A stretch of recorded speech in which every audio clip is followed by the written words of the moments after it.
Ini bab sabda Nabi SAW, setiap sembahyang yang seseorang itu tidak menyempurnakannya, disempurnakan daripada sembahyang sunatnya. Dengan sanadnya Imam Abu Dawud meriwayatkan daripada Hasan, daripada Anas bin Hakim Ad-Dabbi. Hasan berkata, Anas takut kepada Ziyad ataupun Ibni Ziyad. Faqala, maka dia berkata, ya fata. Maka dia pun pergi ke Madinah dan bertemu dengan Abu Hurairah. Beliau berkata, Abu Hurairah bertanya tentang nasab saya. Saya pun menyebutkan kepadanya tentang nasab keturunan saya. Dia pun berkata, wahai anak muda, wahai pemuda, mahu tak aku ceritakan kepadamu suatu hadis? Qala, Anas berkata, saya pun berkata, bala, tentulah. Rahimakallah, semoga Allah merahmatimu. Yunus berkata, saya rasa dia menyebutkannya daripada Nabi SAW. Jadi dia menyebutkan hadis itu daripada Nabi SAW. Sabda baginda, sesungguhnya amalan manusia yang mula-mula sekali dihisab pada hari kiamat ialah sembahyang. Qala, baginda bersabda, yaqulu Rabbuna Azza wa Jalla, Tuhan kita Azza wa Jalla berkata kepada malaikatnya, padahal dia Maha tahu, unzuru, kamu perhatikan, kamu lihat kepada sembahyang hambaku, adakah dia menyempurnakannya ataupun dia menguranginya. Jika sembahyangnya sempurna, maka ditulislah untuknya sempurna. Dan jika dia mengurangi apa-apa daripada sembahyangnya, qala, Allah berkata, unzuru, kamu perhatikan, kamu lihat, adakah hambaku melakukan apa-apa sunat, sembahyang sunat. Jika dia mempunyai sembahyang sunat, qala, Allah berkata, atimmu li'abdi faridatahu, sempurnakan untuk hambaku sembahyang fardunya daripada sunatnya, yakni sembahyang sunatnya.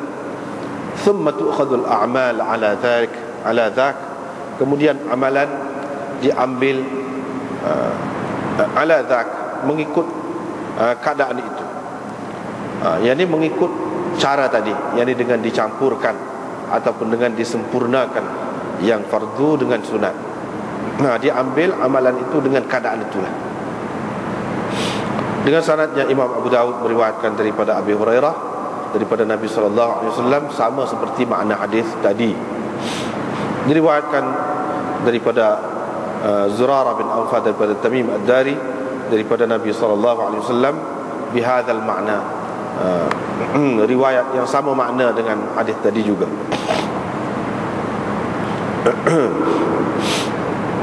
Nabi SAW bersabda dalam riwayat ini, thumma zakat, kemudian zakat seperti itu juga. Kemudian diambil segala amalan, yakni dengan cara itu, dengan cara itu. Bab tafri' abwabir ruku', ini bab pecahan, bab rukuk dan sujud, dan bab meletak tangan, dua tangan di atas dua lutut. Dengan sanadnya Imam Abu Dawud meriwayatkan daripada Mus'ab bin Sa'ad, beliau berkata, aku bersembahyang dekat ataupun di sebelah ayahku. Aku pun mula meletakkan kedua tanganku di antara dua lututku. Beliau pun melarang aku daripada melakukan demikian, tetapi aku kembali melakukan pula. Aku kembali melakukan perbuatan yang sama. Dia pun berkata, jangan engkau lakukan begini, sesungguhnya kami dahulu memang melakukannya.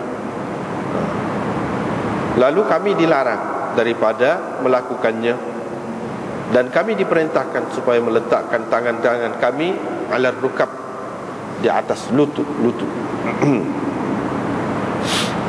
Diriwayatkan daripada Abdullah, beliau berkata, Abdullah maksudnya Ibnu Mas'ud, beliau berkata, apabila seseorang dari kamu rokok, maka hendaklah dia menghamparkan kedua lengannya di atas kedua pahanya, dan hendaklah dia tatbik di antara dua tapak tangannya. Hendaklah dia tatbik di antara dua tapak tangannya, yakni menyilangi jari-jari tapak tangan, gitu ataupun gini, gitu. Faka'anni, semacam aku nampak lagi kepada persilangan tangan, jari-jari Rasulullah sallallahu alaihi wasallam. Semacam aku nampak lagi jari dia tu bersilang, gitu ataupun gitu. Bab ma yaqulu ar-rajul. Ini bab apa yang dibaca oleh seseorang itu pada ketika rokok dan sujudnya. Dengan sanadnya Imam Abu Dawud meriwayatkan daripada Uqbah bin Amir, beliau berkata, apabila turun ayat fasabbih bismi rabbikal azim, Rasulullah sallallahu alaihi wasallam bersabda, ij'aluha fi ruku'ikum, kamu letakkannya pada rukuk kamu. Ini perintahkan ni sani, kamu letakkan dalam rukuk kamu. Dan bila turun ayat sabbih isma rabbikal a'la, baginda bersabda, letakkan perintah di dalam ayat tadi dalam sujud kamu. Dengan sanadnya Imam Abu Dawud meriwayatkan daripada Uqbah bin Amir, sama seperti makna hadis yang tersebut tadi, dengan sanad satu lagi ni. Cuma dalam sanad ini perawinya menambah. Katanya Rasulullah sallallahu alaihi wasallam apabila rukuk, baginda membaca subhana rabbiyal azim wa bihamdih 3 kali. Dan apabila baginda bersujud, baginda membaca subhana rabbiyal a'la wa bihamdih 3 kali. Abu Dawud berkata, tambahan ini kami bimbang, kami takut ia tidak mahfuz, tidak terpelihara, tidak mahfuz. Diriwayatkan daripada Syu'bah, beliau berkata, saya berkata kepada Sulaiman, bolehkah saya berdoa dalam sembahyang apabila saya lalu dekat ayat takhawuf, ayat yang menakutkan, ataupun bi ayatin tukhawif, boleh juga, dekat satu ayat yang menakutkan kita kepada azab Allah.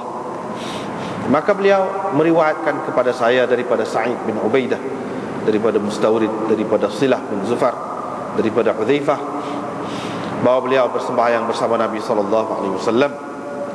Baginda selalu membaca dalam rukuknya subhana rabbiyal azim, dalam sujudnya subhana rabbiyal a'la.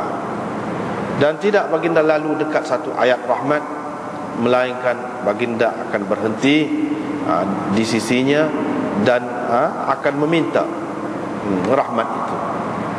Dan tidak baginda lalu dekat sesuatu ayat azab, melainkan baginda berhenti di situ dan berta'awud, yakni meminta perlindungan dengan Allah daripada azab itu.